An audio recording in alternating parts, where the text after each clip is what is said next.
Hello and welcome back to the Excurse episode 3 with Mira Morningstar. After about half an hour of messing around, I do apologise. How are you? I'm good, thank you. How are you? I'm very well. It's lovely to see you. It's been years now, I guess, since I saw you. I know. Well, I saw you just a second ago when the When the video video was still worked. working. Yeah. So that was lovely. But before that, it's been years. So Yeah, yeah. it's been a long time. It's really nice. I'm really enjoying this new podcast format. I get to just catch up with people and talk about artists in general and what they're doing. Less focused on just films or anything else. And obviously, Mira is a musician, a writer, producer. So I guess to start with, where did your love for music start? What inspired you to start writing and to start getting into music? Right. I think it's always been there. So Mm-hmm. according to my parents, I started singing before I could speak. So Wow. Okay. that was my first way of communicating with the world was in melodies Mm-hmm. and then forming words but singing them kind of like a musical. Yeah. Yeah. And then gradually I started talking. But so it was always music that I seemed to connect most with. And yeah, I think when I was a kid, obviously, I was bullied so much that music became my escape, Yeah. um, and um, and a source of strength and power. Mm. So through that, I became. It's difficult to say because it was always there, if you know what I mean. It's Yeah. just the one That's thing that's always been there. So yeah, it was just a no-brainer really that I'd end up becoming a musician. That's what I mm-hmm. always wanted to do. I always wanted to write my own songs, and it was a long road though Yeah. I, because I I didn't really can well have much. imagine. Yeah, I didn't really have the confidence to do it for ages, Mm-hmm. um, until I was a teenager, and then I thought, well, sod it, I'm just gonna do it now. Yeah. So And that's and it in uh, a nutshell. And you did. So I guess that's like pretty much all you ever wanted to be. Was a singer and writer of music. That's amazing. That's right. Yeah. And then you originally from Germany, right? So you emigrated to the UK. How old were you when you did that? Yes, I was about 12 years Oh, old when we 12. decided Okay. to move together. And so Yeah. you ended up in Glastonbury. Why Glastonbury? So it's a bit of a weird story. We chose Glastonbury originally, but then things fell through with the house, and but we had sold our other house in Germany. So we ended up having to completely relocate, and we ended up in the Midlands of Oh, all places. wow. And not Glastonbury. So we stayed in the Midlands for quite some time. And, gradually over the years, I think we just sort of forgot where we wanted to end up. It sounds bizarre, but it took us at least 10 years or maybe even longer to realize, hang on a minute, we wanted to live in Glastonbury. Why are we still in the Yeah. Midlands? So, I went to school in the Midlands and everything, in Derby actually. Yeah, so it wasn't until much later that we were finally in Somerset, and even then it took a while to be in Glastonbury. We were in Clevedon first. Oh, I love So Clevedon. yeah, It's a really nice town. yeah. It's really beautiful, but it's boring when you're in your 20s, I must say. Well, there's always something going on in Glastonbury. It's one of the things I really love about Glastonbury. It's such a lovely place. It is, and people are so friendly here, and you're allowed to be whoever you want to be. I really like how these things are celebrated here instead of Yeah, when people giving you weird looks when you have, say, pink hair like me, or if yeah, you're alternative in any way. It's celebrated here, and it is. instead of ridiculed like it is in other places. So it's a really nice feeling. You feel more free here. You feel more accepted, and it's full of artists and fellow creatives. So It yeah, it's is. really It's wonderful. such a creative place. Like every shop you go in, there's handcrafted items. You're surrounded by creativity. I am, yeah. I've got friends who make jewelry. My friend Sophie of Forest Fawn. For those who are watching the video, like this is the sort of thing she makes. Yeah. We've Wow. been like beautiful crystal jewelry. I've made a few pieces myself. Mainly unicorns and crows, but it's just sort of something that I like to do when I'm not making music. You know, it's nice to Yeah. sort of shift your creativity every once in a while, because I think it helps the creative flow to have different outlets every now and again. I completely So agree. yeah, it just helps sort of unclog the creative Yeah. process. Yeah. Sometimes you can get stuck in one thing, and then you no matter what you try, you can't get past that little bit. And then sometimes I find myself, for example, if I'm stuck on a song and it's just not going where I want it to go, if I then end up making or doing something completely different, but Yeah. something still creative, it kind of paves the way or shows me the way, and then I know what to do with that song again. It's just sort of having to, I think it's maybe also letting go. They say, a creative mind is a relaxed mind, or the other way around. I can't remember the saying, but it has something to do with being relaxed in a relaxed state of mind. And I think to get there, it's good to explore different paths, and just do different things and not be so stuck in one thing all the time. Yeah, that actually quite nicely brings me on to the next thing I wanted to talk to you about, which is what is your creative process? I'm really curious as to how you come up with songs. Does it take you a long time? Do you lock yourself away? What is your kind of process for writing? Yeah, well, it first it depends on the song. Yeah, Some songs they just come to me, and it's really weird because I don't even know half the time what I'm going to write about, and then it just happens, and then I know what's been sitting there wanting to come out. yeah, And sometimes it's to do with personal things or in experiences, and other times it's just complete escapism and something that seems to come out of nowhere.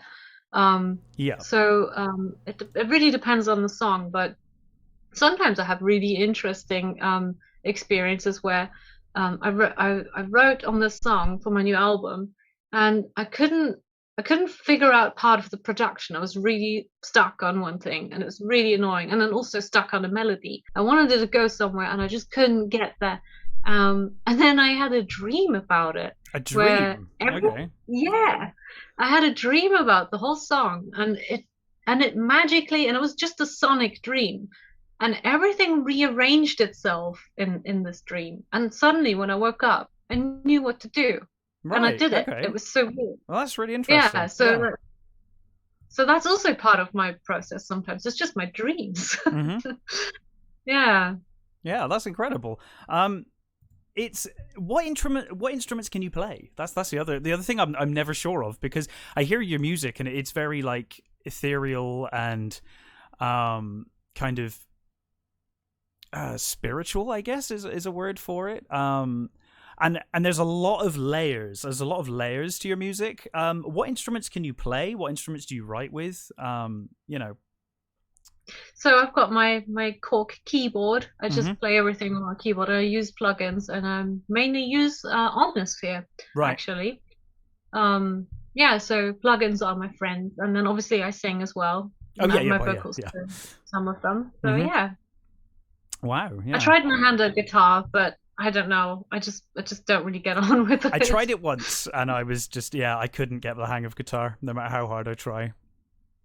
My fingers hurt after a Yeah, while, and I exactly. know Yeah, you're yeah. supposed to get I know you're supposed to get past it, but I just never have, and I never did. And even if my No, skin, gets all callous and hard from it, even then, I still just can't get over hand cramps, no matter how hard I try, no matter what techniques, and I just don't think it's my instrument, sadly. no. Well, I guess it's not for everyone, is it? Um, but No. the keyboard goes a long way, and you certainly layer. I love the way you layer your keys. It sounds awesome. No, It's thank it's you. it's such a unique sound to me. I don't know. Maybe there's a lot of artists out there that sound similar, but to me, it's very unique. I remember we did a music video years ago now, didn't we? For something on Woods of Hope, I think probably was the Oh album. my gosh, yeah, it was Bouquet of Memories. That's That's ages Bouquet of ago now. Memories. Yes, that's the one. It was Yeah. so long ago now. Oh my But God. yeah, I think that was like the first time I was introduced to your music properly. Was it? Oh gosh. That was at And the beginning. yes, it was. Yeah, yeah. It was a long, long time ago. And it's amazing to think back then to now, and the kind of stuff you're producing now, which is just incredible. Um, so you've released like one full album now, haven't you? You've done like a couple of EPs and then your full album, which is Realm of the Unicorns. Yes, I've had two albums, a few singles in between, that didn't really have much to do with the albums, if that makes Yes. Yeah. sense. Yeah. Yeah. But yeah, Realm of the Unicorns was my latest one, which is some time ago now. But I've Yeah. got another one coming. Um, Finished writing everything for it. It's called Curious Forest Spirits, and Oh. I'm super excited. I can't wait to share it. Is that does you released a single in 2020 called Moon Cocoon? Is that involved in this album? Is that part of this album, or is that just a separate single? I think I'll leave it separate. Hmm. Originally, I thought it would be part of the album, but um, having having completed the writing process for it now, I don't really feel like it fits the whole vibe anymore. Mm. So I'll leave it as a standalone single. It was more like the pandemic song that I didn't know I'd end up writing because I Yeah, that's us. Yeah, I think we all did something during the pandemic. We were like, well, I'll just experiment with this because I've got the time, and I'll give it a yeah. go. The weird thing is though, I wrote Moon Cocoon about 3 or 4 weeks before lockdown, before our Oh, national really? lockdown. Oh, wow. Yeah, and that was the weird thing. I had most of the lyrics and everything already there. Mm. I didn't really know what I was writing about until we hit lockdown. And I thought, this is weird. This is eerily, like, it just fits. Why does it fit? That's creepy. And You sort of I predicted didn't, lockdown. oh no. No, I mean, maybe I heard something, on the news, something Yeah, in yeah. Wuhan or something like that. Maybe that's what, you know, sparked this Mm. creative process. But I would have never thought that would affect us all globally as much as it has. I mean, no one thought No. it would. I Um, remember me and my fiance going to London in February before the pandemic, and I remember taking hand sanitizer at the time, and everyone was like, "You're being ridiculous. This is so over the top." But I was like, "Well, it sounds pretty bad." Like by then it had come to London, and we were going to London. I was like, "Oh, you know, probably be careful." And yeah, like to think a month later, full lockdown. yeah, And then of course it was like, okay, we're going into lockdown. It'll be a month, 2 months, and then we'll be out, and it'll all be fine. And here we are, getting towards the end of yeah, 2021, and it's still upon us. It's a yeah. crazy situation. How have you managed? I guess it's given you a lot of creativity. Clearly, you've written an album during lockdown, I guess. Yeah. It's it's been really strange. I mean, I've Hmm. had so much personal growth, actually, more so than the writing process, because it affected me just like everyone else, of course. But Yeah, of course. I had some really, really dark nights of the soul. I really wasn't coping too well with not being able to go into nature as much. I mean, we have lots of beautiful nature here, but You I certainly do in kind of need. Glastonbury, yeah. We do, but yeah, because of my living situation, I did not go out at all for 3 months, like at all, not Oh, even for a wow. walk. Everything was ordered in, because I live with people whose immune systems might be slightly compromised, and we Sure. didn't know much Yeah. about the virus back then, so I didn't want to risk anything, and just thought, no, I'm gonna stay in. I'm not gonna leave the house at all, No. and that was so bad for my mental health in It's the really, beginning. yeah, it's really bad for people's mental health to kind of do that. But I did the same early on. We were all just terrified of this virus, and we all just locked ourselves away. But you're right, it doesn't do us any good in the long run. And at least now you're getting back out. I see a lot of photos of you back out in nature and up the tour and whatnot. Yeah. I'm still sort of sticking to Glastonbury. I'm not Yeah, going on, yeah. But at least I'm not you're going anywhere else. at least you're getting out and But getting some air yeah. and all of that stuff, which is kind of the key thing. But it's funny that you said you went to London in February before it all started, Hmm. because I did as well. I did Oh, the did you? same thing. yeah, with my hand sanitizer, and everyone gave me strange looks. They said, "Oh, you're so over the top," Yeah. as if we're like Sheldon Cooper of Big Bang Theory or Yeah, something. you just felt like an idiot, and then Yeah, a month later, it was like, oh no, actually, this is pretty serious. But yeah, yeah. it's been a strange year. So you took the year, obviously, after you got used to lockdown and all of that. You started writing this new album then.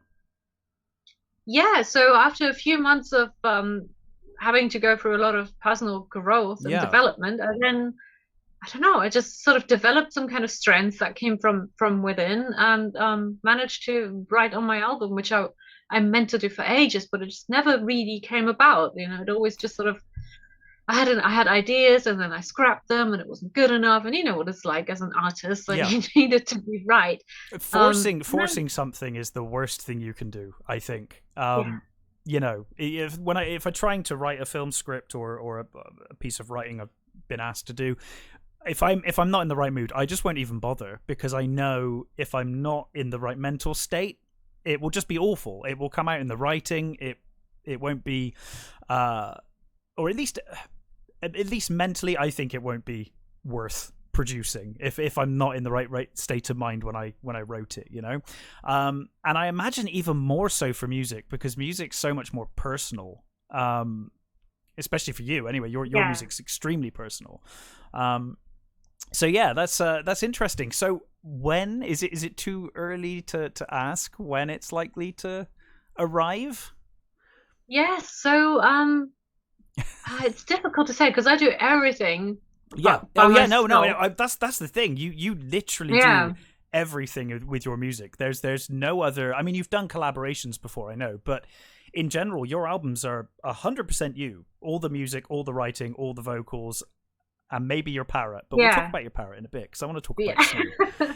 Um. Yeah, so I'm thinking I've got all the songs together now. Yeah. I've had a recent addition as well. So once, yeah, because you never know what life throws at you, right? But yeah, Absolutely. everything is written, and it's I mean, lockdown was actually good for it because, as I said, I couldn't escape anywhere. My music is all about escapism and traveling to other realms. So Yeah. this is what I've sort of created, a little portal to another world to escape to. And yeah, so I need to mix everything now. I've got the album cover all sorted and shot. So I love your that's album covers. Who does your album covers? Do you do those yourself as well, or do you have someone specific that you go to for those? so far it's always been somebody else. Mm-hmm. The first one was by my friend Damien Yes, I know Morningstar. Damien. Yeah. You know Damien, Yeah. yeah. The second one was by was the illustration for Realm of the Unicorns was by Casper Crow. I He's an love that illustrator. illustration. Yeah, it's beautiful, It's isn't it? lovely. Yeah. Um, and then there have been others, and that was Joseph Hunwick. He's a really amazing photographer, Mm-hmm. and he also he shot Heart Armor 33. Yeah. So he shot my portrait for that one, and he has also worked with me on the next album cover for Oh, Curious excellent. Forest Spirit. So, and that was amazing. We went to the forest. It was so cool, and I After can't wait two to share years, that. you were allowed out in the forest and got some nice shots for the album. That's great. Yeah, it was exciting. I felt like a little kid. Yeah. So, So I'm thinking, to answer your question, I'm thinking that hopefully the next few months, like I oh, hope great, great. Sorry, I maybe put you on the maybe spot a bit there. I was like, when's it coming that's out? all right. We need to know. I'm just thinking out loud because, as you said, I don't want to rush anything. I want to No, no, no. deliver just the best for my fans. I really don't want to like have it. I don't want it to feel like something that just like threw together so it's out there. I Yeah. really want to put my everything in it. So I think hopefully February, March, and if I can sooner, of course. Of course, yeah, yeah, yeah. But Yeah. like you said, and like we were just discussing, you can't rush these things. I'm just excited to hear it. So yeah, no, that's Aw. great news. So your lyrics are they're very magical. And I'm kind of curious what your inspiration for that is.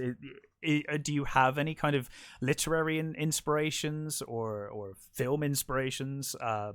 Or is it just all just from yourself?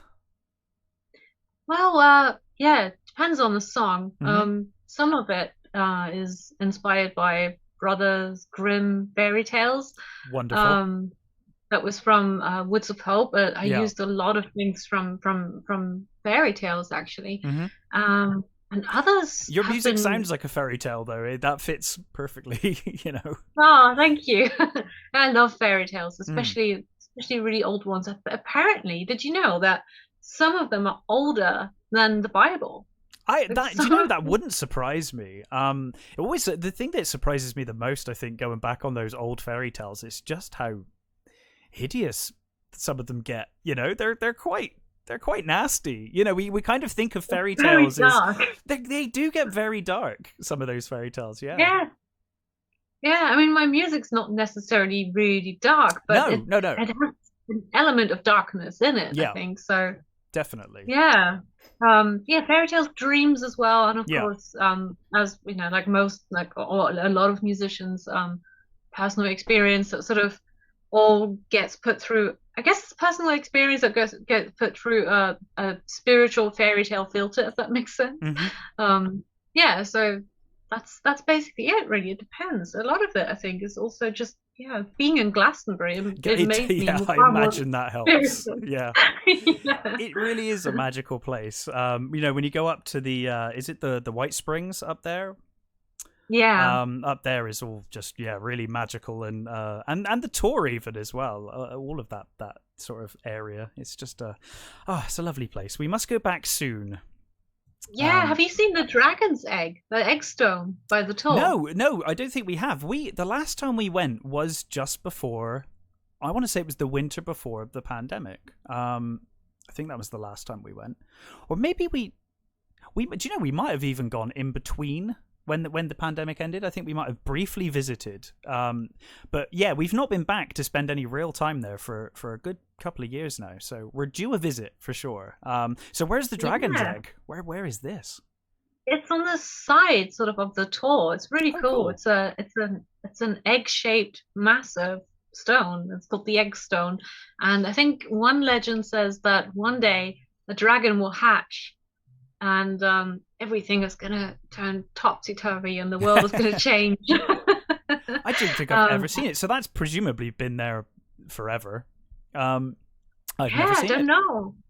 Now, Oh. when I was a teenager, I saw it the first time. I can't remember how we even heard about it because not even many locals know of it, to No, be I was going to honest. say I've never heard of it. I used to go to Glastonbury an awful lot, and I didn't know it was there. So I will definitely be checking that out, though.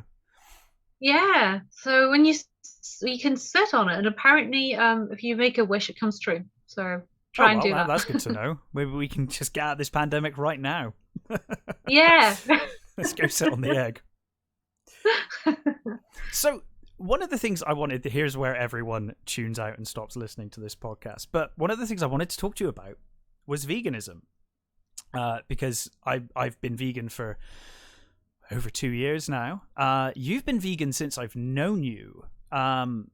When did you decide to become vegan? I'm curious. You know, what led to that? Have you always been that way? Have you always, were you raised vegan? What was kind of your Right. journey into veganism? Well, that's awesome. So welcome to the vegan wagon. That's amazing to hear.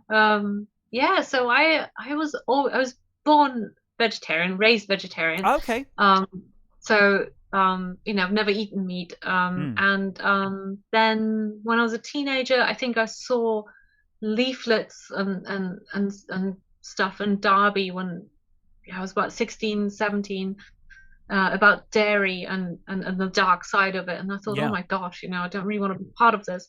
But at the same time, like I'm not into cooking and I lived with my mum and and I just couldn't figure out what to eat and how to be vegan. And this was, when I was like 16, 15, 16, 17, there was that we didn't have that many options at all. Like there was hardly anything. You couldn't just go to a supermarket and buy a ready meal or anything like that. You really had to make everything from scratch, and no one was really queued up on this whole idea. It just sounded nuts to most people. So anyway, I scrapped that idea then, just sort of had less dairy, Yeah. and then when I was in my early 20s, and I moved to Clevedon, I worked for Viva in Bristol. Oh, great. Okay. Vegetarians International Voice for Animals. Yeah. And they really helped me become vegan. They not only did they educate me on the cruelty of the dairy industry and the egg industry and everything else around it, they also helped me in choosing what to eat, how to have a nutritious diet as a vegan, and where to get your treats if you want them, so you don't Yeah. feel like you're missing out. And Well, tons that's of an important recipes. element. That's definitely an important element. Yeah, and that was about, oh my gosh, yeah, I think I was in my early 20s, so Mm. that was Viva are 2006 or fantastic. something. They're a A really long fantastic time. group. They are, yeah. They've really, I think they did a lot in Bristol, to sort of They're still at get a all the snowball. vegan fairs. They've always got a good presence. They do some talks as well sometimes. They still seem to have a very big presence. And they're absolutely fantastic. Yeah. So yeah, you're right. It's really interesting to me because my fiance's vegan. But it's been interesting because I remember I've had friends who were vegan in the past. I've cooked vegan food in the past. And it's amazing to me just how far it's come in, I want to say like 5-6 years difference between 6 years ago and now. The amount of products that are available to us now, and how easy it is to get everything now. I remember going to Holland and Barrett, and that was like the only place I could find any sort of vegan cheese, anything like that. Yeah. And now you just go on Asda. I made an Asda order earlier on, and it's just vegan, type it in, and there's hundreds of options. And pretty much any food. I can't think of a single food that I like personally that I like to eat that I can't just buy now and make with very little effort, because it used to be a lot of effort to make something vegan that's similar to something, like omelets or things like that are still kind of a bit tricky, but it's so much easier now. It's fantastic.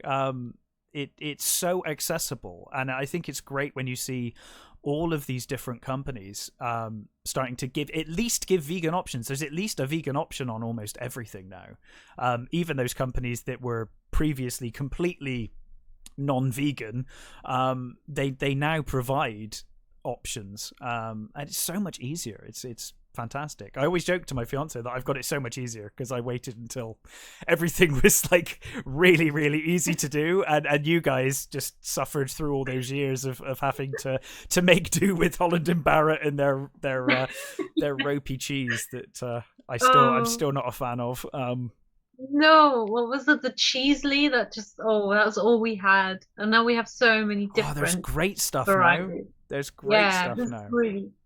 And it wouldn't melt back in the day, it was just this weird potato cheese that we had. Yeah, and in fact, I got tagged in a post earlier by my fiance. I'm gonna try and find it while we talk, but it actually they're doing, like, they've produced a new melting cheese, and it looks absolutely fantastic. Wow. It looks perfect. So yeah, it's getting better all the time. It's really interesting that you started off vegetarian as well. So you've never even had meat in the first place. Which I think is incredible. And it kind of leads me nicely on to something I wanted to talk about, actually, because I find really fascinating, is that obviously I wasn't vegan for most of my life. And I distinctly remember having a conversation with you years ago in the pub. I don't know if you even remember, where I was saying all the usual things that people who aren't vegan say, or people that eat meat and don't see that say, oh, you'll never get enough protein. You can't get enough protein. Like, it's not possible. You won't get the nutrition you need. You won't get this. You won't get that. And it's really funny because I remember having that conversation with you, and we were obviously friends. You were very polite and whatever. But I find it interesting, the misconceptions around veganism. And even today, even now, I mean, it took me a while. It took a long time and a lot of digging on the internet to actually find good information, not by unbiased information on vegan diet, because there seems to be so much out there that kind of pushes against it. It's all like, you need these vitamins, you can only get them from meat. You need this, you can only get it from meat. And invariably, you can get it anywhere. You can get it from tablets if need be, and a lot of what people are having through meat is being fed to the animals in tablet form anyway, so they're not getting a pure source of it in the first place. Exactly.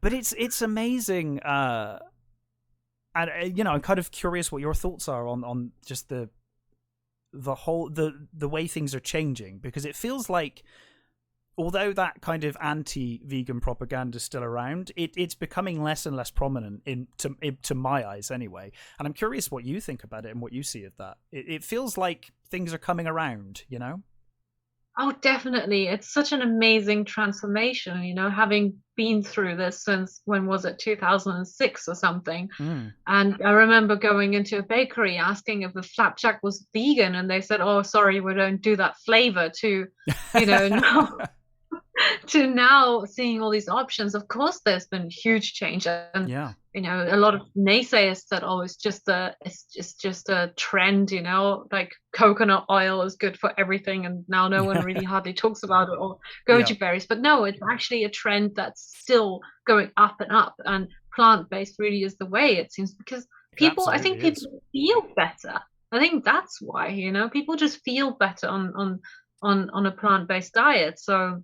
But I don't think people realize that until you do it, because I did it, and I, as someone who ate a lot of meat and a lot of cheese, because I was told that was the source of protein was meat, and so I ate as much meat as I could, because that's what I had to do to have as much protein in my diet as possible. But oh my goodness, the difference once you get that out of your system, and I want to say, like, a couple of months, maybe 2-3 months, I started feeling a lot better, removing meat from my diet. And dairy for me was always bad. Dairy was always bad for me. And I kind of knew that, I knew dairy was bad for me, but I kept doing it anyway. Yeah, the same here. I mean, I love cheese, non-vegan cheese when I was vegetarian. I had a lot of it. It's kind of addicted to it. And then obviously when I stopped, I noticed just what kind of effect it had on my body. And being a vocalist, it's unbelievable, isn't it? Singing was so much easier. I wasn't so bunged up anymore, and I didn't even realize I had so much. That sounds gross, but so much mucus that it feeds mucus. So if you ditch dairy altogether, like, your whole system, just everything seems to work better and more efficient. And I just substituted back in the day, because there wasn't much vegan cheese. Back in the dark days. I had hummus instead, and suddenly I started to get muscle mass out of nowhere, and I wasn't even working out. Like, I had more defined arms. I was like, oh my god, what's going on? I love hummus. I've always loved hummus, so that's one thing I've always had, regardless. Yeah, we're lucky here in the UK. Like, if you go to Germany or somewhere, you have to really dig deep for hummus in the supermarket. It's weird. Yeah, it's strange. Yeah, it's always been it's been a big thing in the UK for as long as I remember, I think, hummus. Yeah, we're really lucky. Like, I thought, when was it, a few years ago, before the pandemic, I went to Germany, and I thought, okay, like, what am I going to eat? I'm going to go back to the old hummus, when you don't know what to eat as a vegan. Yeah. And we didn't have any in the supermarket. There was no hummus. I was so shocked. Oh my goodness. Yeah. There's apps now as well that you can get that I forget the name of it. Paula's got it on her phone, so she kind of guides me. But you can get these apps now that will just tell you where all the vegan places are, where you can get vegan food, which is just so much more handy. Cool. Yeah. And you can find out if they're fully vegan or if they're part vegan or whatever. Because one of the things that that Paula always says is that, it's always really awkward when you have to go somewhere and ask, can you make this vegan? Do you do this vegan option? So more often than not, if we can find somewhere that's just vegan, we'd rather just go there, because then it's like, you could just order whatever you want off this menu. It's not a problem. It's gonna be vegan regardless. It's true, actually. But you have so much choice though in your area, don't you? Bristol's incredible. Yeah, Bristol is like, I think it's kind of up there as one of the vegan capitals. Bristol. There's so much choice here. What's it like in Glastonbury for vegan options? I'm guessing it's pretty good. Yeah, it's amazing. We've got Earth Fair here. You can get so many vegan products there. Then we've also got what's it called? I forgot. Is it the vegan box or something? they used to be a catering company for festivals. Mm. And now it's just this vegan takeaway, which is amazing. And I think they're going to expand here in Glastonbury Oh, too. great. So they do amazing foods. But you know what the funny thing is? Like now that we have all this amazing stuff out there, I've changed my diet again and I'm just super clean eating now. And I have like one cheat day a week. Yeah. So I don't really eat anything processed anymore. Well, I've done that. Yeah, I've always had a pretty clean diet. So I did the same, and I think that kind of helped in a way, because I found it almost easier to be vegan, because then it was like, oh well, a lot of the things that I used to cheat with are just not an option anymore. Right. Okay. You know, but yeah, clean eating is it's, well, obviously by definition it's easier when you're vegan anyway, because you're already eating cleaner than most. And it's funny because you think about things, and I know you're trying to remove a lot of processed stuff, which makes a lot of sense. But it's always funny to me, like I still treat things as if they were the real alternative. So, like, if I get vegan cheese, in my head, I'm like, oh, that's cheese. I shouldn't eat too much of that cheese. When in reality, you're like, well, actually, it's just like cashew nuts and God knows what just crushed up, really. It's not cheese. But in my head, mentally, I'm like, oh, I shouldn't eat that bacon because bacon's not great for you. But then it's like, it's vegan bacon. It's no different than the other vegan meats. You know, it's fine. Yeah. I mean, you can get really good stuff. Like amazing stuff. That are made with like pea proteins and stuff, and it's not even wheat protein, like, you know, because a lot of people can't really handle it or don't feel great on wheat products. So you can get pea proteins and what was it, chickpeas and stuff. So a lot of the things that seem like cheap foods aren't. No, really they're cool. not. Yeah. It's funny though, one of the things we always find, I don't know if you find this on your cheat day when you're looking to order something or get something in, we always find this weird situation where I think it almost feels like people want to apologize to vegans now because we've been well, not me, I've only been doing it for 2 years, but long-term vegans, they've been mistreated over the years, and it feels like they're kind of going overboard now to where like we try and this is how good I've got it and how easy life is now for me as a vegan in 2021. I'm complaining, but it's so much like you go to order, like I just want to order a cheeseburger. This is a problem that me and Paula have all the time. It's like, well, I just want to order a cheeseburger.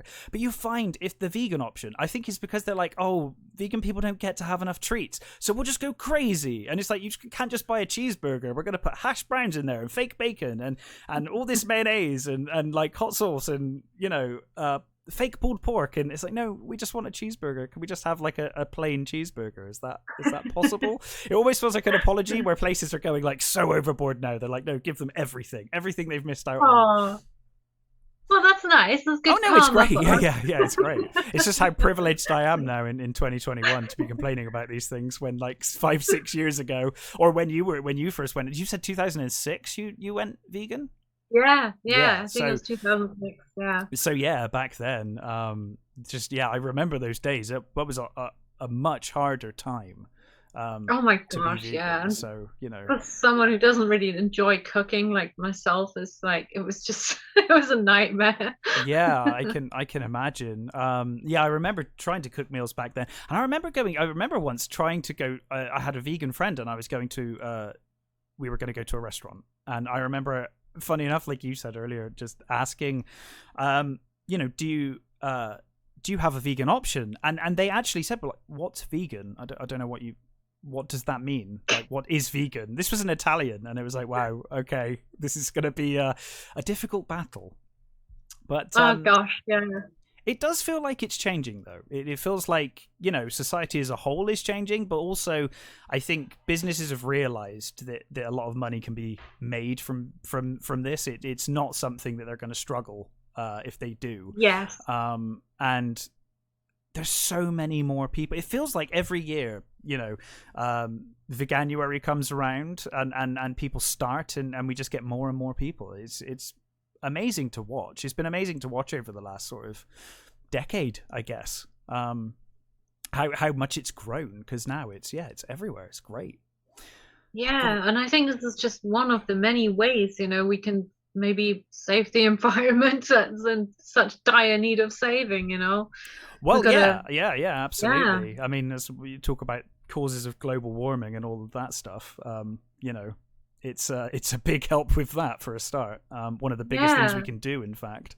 Um, but yeah, that's really amazing. I didn't realize that you were vegan from for such a long time and vegetarian since birth. That's amazing. It kind Yeah, of so, dispels the myth of like, oh, you can't be a vegetarian or vegan child. You have to give a child meat, and it's oh yeah, no, that's it's a cultural thing as well. I mean, yeah, if you look at other cultures, if you look at people in Asia or India, and there are a lot of vegetarians. They've never mm, eaten meat in their whole yeah, lives, and they're really absolutely. strong. So yeah, it's just a myth, and a lot of these myths I've learned are made up by dairy Yeah, industry, by the dairy yeah, yeah. industry or the meat industry, because obviously they're threatened now. So they have to put things, and this is not me, being totally Glastonbury and like No, no, no. conspiracy theories. I'm not into that at all. But it does make sense, doesn't it? That all this stuff is out there, like eat your what was it? Eat fish, or you won't be healthy, Oh, or omega drink your 3 from milk, fish, or or yeah. yeah, or drink your milk, or you have brittle bones, and all this. It's just nonsense. And but I believe this too. I didn't actually Everyone like did, I drinking think, at milk. some point. Yeah, That's what you were taught in school. That's what you were yeah, told by your parents, who were taught that, and that's what we were led to believe. So I can kind of understand how because I mean, as someone who admittedly did at one point completely misperceive all of it, it's amazing how you can become desensitized to what's going on. And it's only when you stop and look back on it, you're like, oh my god, I can't believe I ever did that. That's like insane. Um, yeah, but I guess that kind of herd mentality, and it being drilled into you from such a young age, you just take it as read that that's what you should do, and that's normal, and it's perfectly fine. And it's only when you stop. And it's kind of interesting as well, like even the smell of things now don't smell the same since I've stopped eating it. Like I think like bacon. I used to love the smell of bacon. If I smell it now, I think it smells disgusting. Like actually smells really disgusting to me if I ever smell it. But it's funny. You just kind of need to get those things out of your system. I think you need to stop for a yeah. while. Yeah, it's a little bit like when you're smoking and you stop Yeah, smoking, and then suddenly you really don't like the smell anymore. yeah. It's a bit like that, I think. And yeah, I had the same thing with cheese. Once I gave up cheese, I really couldn't stand the smell after a few months. So It it smells made me awful, feel doesn't it? sick. Yeah. Yeah, I mean, you can smell it's rotting milk. Ooh. I said to I said to my fiance the other day actually that I obviously haven't had cheese for 2 years, but I imagine if I tried it now, I really wouldn't like it. I get the feeling, because even the smell of it is just like, oh no, disgusting. Yeah, I Um, had a mouthful of cappuccino that was supposed to be dairy free a few years ago, and it wasn't, and it made me gag. It wasn't cheese, of course, but it was milk. It yeah, was so sour and weird, and I just nearly spat it out on the you can table. taste it immediately. It's funny. I ordered some corn ham, I think it was, and that turned up, and they'd substituted the vegan version for the vegetarian version, and I didn't realize. I just opened it and I tried it, and as soon as I tried it, I was like, "This tastes off. It tastes like gone off to me." And it Right. had milk in it, and it was like instantly. I was like, "I think that's what it is. I think that it's milk. I can taste the gone off milk in this." Oh. It's like, yeah, it's amazing. It's amazing what your body gets used to, and how removing yourself from it can really help. Like you said, smoking is a good analogy actually, because when you're smoking, it seems perfectly normal and perfectly fine, and it's the habit, isn't it? And I think maybe eating meat and eating dairy is a habit as well. It tastes good to you because you're used to having it. It's always been known as like, oh, cheese is a treat, and it's kind of built in that it's a nice treat. Yeah. You see it in media all the time. Cheese is I don't know. You always get those memes, don't you, about everything tastes better with cheese and all of that kind of stuff. So it's kind of, yeah, it's just almost ingrained, and until you stop, I don't think you realize. Yeah, there was something. Oh, I'm always really bad at like relaying scientific Oh, me scientific too. information. But there is something that I read years and years ago that really made sense why people are so addicted to cheese, and I mean dairy cheese. Right. There's the molecule that one of the molecules contained in cheese are very similar to opiates or an opiate molecule. Oh, really? So you're actually addicted to it. So that's where you have to get off of it. Like, it's almost like this, almost like a junkie kind of Yeah. Yeah. behavior where you feel you just want more and more of it. And actually thinking about it when I was vegetarian, like I love cheese so much. It was a bit weird, like I Yeah. had to eat Oh, it I did. all the Oh my time. God, I was obsessed Yeah, with cheese. Like I loved yeah. cheese more than probably. Well, almost more than anything. I think spice has always been a big thing with me. I love spicy food, so that's great because it's vegan. That's really easy. Most of the spicy sauces are still vegan, but cheese was huge. Yeah, I Yeah. loved cheese so much. So it kind of, yeah, you're So right. then I of think it course, was an addiction. yeah, so once that's out of your system, and then it's not the same anymore. It doesn't smell as good, and No, that made sense to me back then. I was like, why was I so obsessed with it? Because if I have vegan cheese now, obviously it's not the same thing. no. So I don't get the weird withdrawals. I don't Yeah, feel yeah, like I yeah. just want to eat it all the time. You just eat it whenever you fancy it, and that's not all the time for me. Whereas when, No. as a vegetarian, I want to cheese all the time. So that makes sense that there's actually an addictive substance that in cheese, and that's weird to me. It's Another interesting. thing that's weird. Yeah, no, it's interesting you say that because I used to have cheese with everything, and like you now, there are some great vegan cheeses and I really love them, but I will only really have it like once a week, if that. Yeah, You same know, here on cheat days. yes, the good old cheat days. You've got to give yourself cheat days. They're absolutely key to a clean diet. I think you drive yourself a bit mad if you Definitely. don't give yourself at least one day to kind of look forward to. Yeah, I mean, it's not like I don't enjoy the foods that, my clean eating Yeah. foods, but it's just that you kind of feel left out, Mm, when you hang out with friends, or family comes over and they bring treats, and you can just never be part of it. You just feel like the odd one out, like, oh, yeah. Mira just eats spinach and nuts today. Like our diet's even weirder than it used to be. So, no, and I love Italian food. I love Yeah. pizzas and pasta and all that stuff, and I don't really want to miss out on that for the rest of my life. So, yeah, you're right. And the key to a clean diet and good health, sometimes for some of us, is having cheat days, and it Yeah. makes it more special. Actually, I feel like it's something to look forward to every week. So that makes the actual meal more special. I put more thought into it. Hmm. I put thought into who I'm spending my cheat days with, and what we're doing together, where are we going, or are we making it at home or not? And it just becomes far more of a thing. Whereas before then, when I wasn't on a clean eating diet and it was just a vegan diet and I ate whatever I wanted, um, it wasn't as special, You Yeah. just yeah. Yeah. No, Now I I absolutely agree. cherish it more. Yes, yeah, no, it's a good it's a good place to be, and like you said, I feel so much healthier now than I ever did before. Especially like you said, bringing it back to singing, especially when it comes to your throat and your breathing, and your lungs. Just yeah, dairy is the devil. I think getting rid of dairy Yeah, is the biggest change I awful. found for sure. Yeah, Now, really awful. I'm conscious that I've taken up quite a lot of your time already, but I can't let you go without talking about King's Quest because No, no way. Of course not. I know that you have a massive love for point and click adventure games, particularly King's Quest, from my memory. Yes, absolutely. Uh, It's like part of my heart. It is, and I found it really lovely that you said you and your family play King's Quest every Christmas, which Yeah. I think is wonderful. I really love that idea. I think it's really sweet. Um, Oh, when is King's Quest your favorite game series? I think it is, isn't it?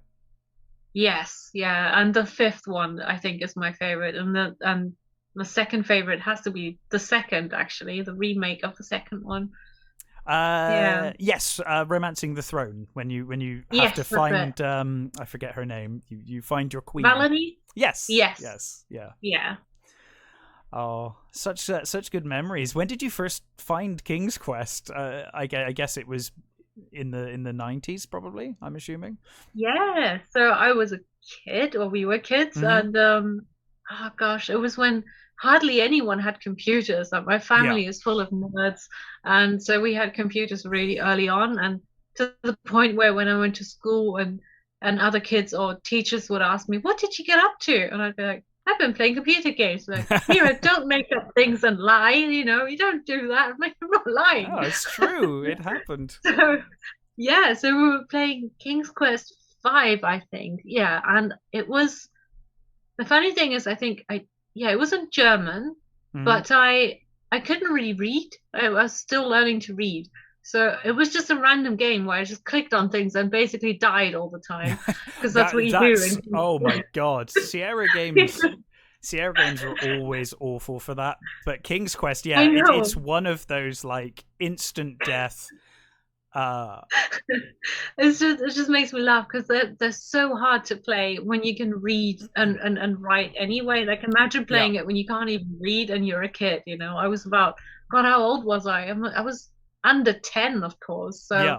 yeah, I didn't know what I was doing, but of course it was amazing. I loved the colors and I loved the world, and then Mm. it became a family thing because we were still learning to read and write. My parents joined in and my older brother to try and solve all these little riddles and Yeah. quests, and that's how it became like a family thing, and because that brought so much togetherness and everyone contributing to solving puzzles, and Yeah. it was just like it's so much better to have several brains on the case than just one person playing it. So point and click adventure games have always been something that I've played with other people. I'm not really used to playing them on my own. And it's so cool because looking back at it now, we know exactly who solved what, and Yeah. how we got there, how many months it took back then because we didn't have the internet. You Oh couldn't just god. go and find a walkthrough. We'd had to find a friend who had played the game and Yeah, it managed was to. it was all like talk to your friends in the playground. How did you get past this? What did you do? I mean, I look Yeah. back. I think King's Quest 1 I never completed as a kid. I completed it as an adult. I think it was the Rumpelstiltskin puzzle. I could never get past it, and it was like even now as an adult, I'm like, how were you meant to figure that out? I know.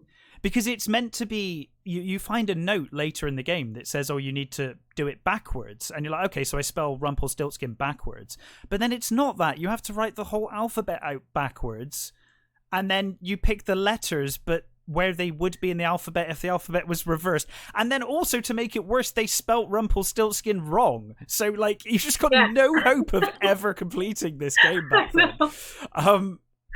But God, I love the King's Quest series. Funny enough, I don't remember much about 5. I'm trying to think what happens in 5. What happens in part Well, 5? you lose your family. An evil wizard captures them and takes them away. The whole castle, King Graham is on a little stroll through the forest, and he tries to return home to Castle Daventry, and then the whole castle's gone. Yeah.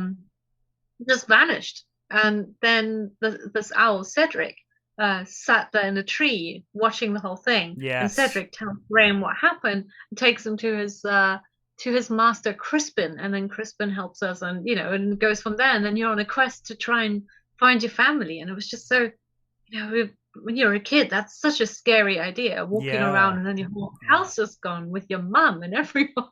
I always remember, now that you've said the owl, that's reminded me of that game, and I always remember the artwork in that game was fantastic. It's beautiful, isn't it? Yeah, I mean, things have come a long way since like those kind of VGA graphics that we got with King's Quest 1. I mean, 1980 5, 4, somewhere around there. I think King's Quest 1. And it comes so far, and those graphics just looked incredible. They almost looked hand drawn. All of the sprites and animation in that game. It looked fantastic. But it's such an enchanting series, and such a I don't know. It's such a nice series. It's very wholesome, I think, the King's Quest series, you know? Yeah, I'm really grateful that I had the privilege of growing up with it, because it really paved so much of my moral values. It sounds cheesy, but it's true. Not at all. It makes you, admit it, in order to create good in the world, you have to put it out there, and you don't give things away in the hope for getting something back. You're just genuinely trying to help people, and this is how King's Quest works. And but by helping people, they end up helping you too, and it's just really sharpened my moral compass. Obviously, in conjunction with great parenting from my mom, and helped that they were playing it with you as well. Yeah. So King's Quest is always amazing, but it's not like it's it's wholesome in a boring way. As we said before, you die all the time. Yeah, you do die a lot. And sometimes in quite violent ways. But I mean, there's magic there, and obviously a lot of it is based on again, Brother Grimm fairy tales, and I loved how they put everything together as one story. Yeah, you'll be like wandering along, and then here's Red Riding Hood and her her grandmother and all of that. Yeah, I love that. And like Medusa is just hanging out in this desert or whatever. That blending of myths and blending of different myths and things throughout history is great. Yeah, that's why in my first album cover for Woods of Hope, that's why I wear the Red Riding Hood cape and have the flowers in the basket. Is that why? Oh, that's amazing. Yeah. That's incredible. I dressed up as Possum from King's Quest 2. So that's incredible. I had no idea that's what you were doing there, but it's obvious now you've said it. That's incredible.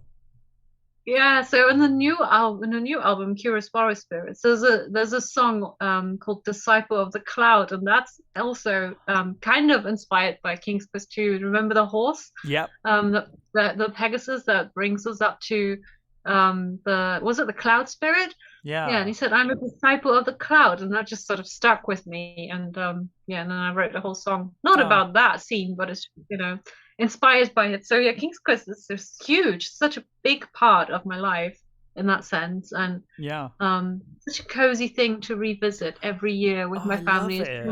I think it's such a lovely idea that you play that with your family every Christmas. I think it's just wonderful. And is it specifically 5 that you tend to play at Christmas, or do you pick a different King's Quest each time? Do you work your way through them? All of them, actually. We play all of them. Yeah, except for the 8th, because we never really got into that one so much. Do you know, I don't think I've actually even played King's Quest 8.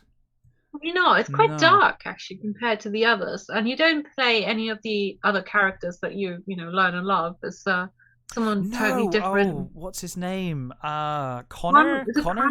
Yeah, I think it's Connor, isn't it? Yeah. And it's not. Yeah, and it's not point and click either, so it doesn't have the same cozy feel. I've never played it properly before. I know of it, but it's not. It's a good story. Don't get me wrong. The story is always with King's Quest. It's great, but it's just not really our thing. No. But yeah, what I like about these old graphics is also that you need to imagine things more, and by doing so, you seem to be more engrossed in the whole storyline. It's a bit like reading a book versus watching a movie, because you have to imagine things. It seems to be a little bit more immersive. I don't know. At least that's how I feel about it. No, I agree. I remember, I mean, funnily enough, you were saying about morals and your kind of moral compass coming from video games. And I had a much similar experience playing the Ultima series of role-playing games. And Ultima 4 in particular had the entire game, you were kind of like, basically be a good person. Go out and do good deeds as a knight, and you kind of, but you didn't have to.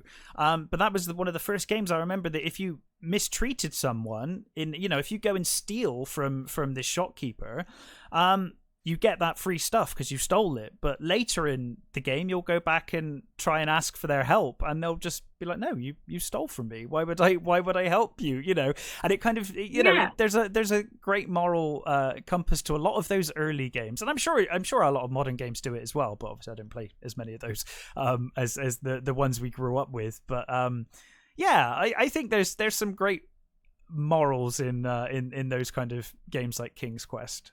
They've got a lovely heart, I think. Yeah, definitely. It just makes me, instant smile when I think about King's Quest. It's like, comfort and inspiration all in one. It's just amazing, and the soundtrack, so beautiful and cute. Well, there's another musical inspiration, the music of King's Quest.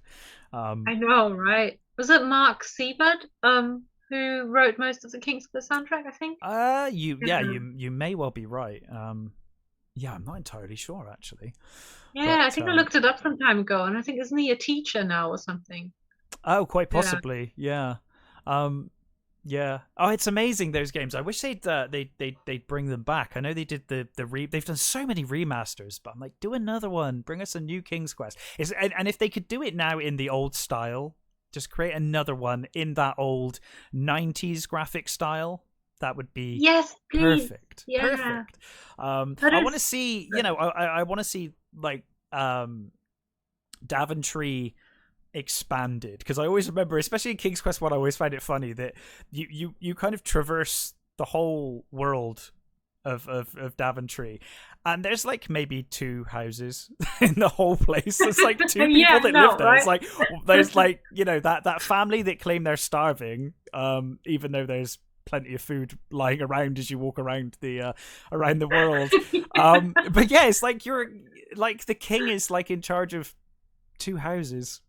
So I'd love like a modern game, a modern game in the old graphics, and give us more houses and show us that world, which it did expand through the series. But such fond memories. I couldn't let you go without talking about King's Quest. No, I know, of course not. But no, I think that just sparked a memory of King's Quest 8. I think you go through Daventry and it's more than just one house. I'm sure it was. Yeah, I'm sure it is now. Yeah. Yeah, well, it's a shame what they've done to the series now, because I think obviously the rights have been sold off to another company. I forgot now who Sierra they were, aren't even around anymore, are they? Sierra. No, they've been long gone.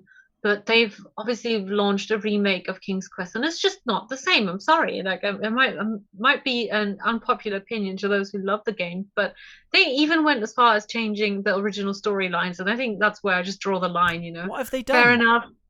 Yeah, I think they changed the whole storyline of how Valanice and King Gran met, and that's just not on. Like, no, that was fun going to rescue her and all of that stuff. That was great. Yeah, and I just feel like the latest is so goofy compared to the old King's Quest. And that art style, it's just it's timeless. That kind of art style, I do think is really timeless. And when they try to do things in 3D or all of that, it just loses a lot of that charm. It's great for modern games to look that way, but I think a series like King's Quest, it just needs to be in that style. Because I know they've made like new like Broken Sword games and things like that, and those all seem to have stayed in that the same style that they were in, and I don't know why we can't get that with King's Quest. Give us a new King's Quest that looks like that. Well, there's it's called The Silver Lining, which is a fan game, a continuation of King's Quest, but I think they never completed it, unfortunately. But what they have done, and I think they will complete it. They always say they will, but I'm not sure when. But that's pretty sweet. Yeah, that's a sweet one with a few chapters. I think there's only one chapter also missing. So that was made by fans, for fans. Silver Lining, that one was good. I think it was Phoenix Online Studios, but I don't know if I ever told you, and I kept meaning to. If you love King's Quest, you might like Mage's Initiation, which is by Himalayan Studio, I think. And it was the same guys and developers who made the remakes of King's Quest. Oh, so they really were quite faithful, those remakes, weren't they? Yeah, so they really know what they're doing, and they created this game called Mage's Initiation.